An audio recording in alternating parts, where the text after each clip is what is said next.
हार मानने से पहले बस एक छोटी सी कोशिश और करके देखना। जिंदगी हमें जवाब तभी देती है जब हम थक कर रुक जाते हैं।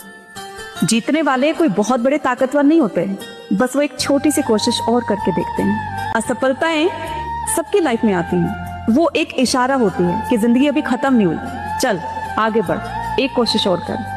हर एक सबक एक इशारा होती है, हर एक सुबह हमारे लिए एक नया मौका लेकर आती है कुछ नया करने का। याद रखना, जब चलते चलते कभी थक जाओ तो आराम कर लेना, लेकिन कभी गिव अप मत करना, क्योंकि हो सकता है आपका अगला कदम सफलता के लिए बड़ा हो और वो सफलता आपका इंतजार कर रही हो, है ना।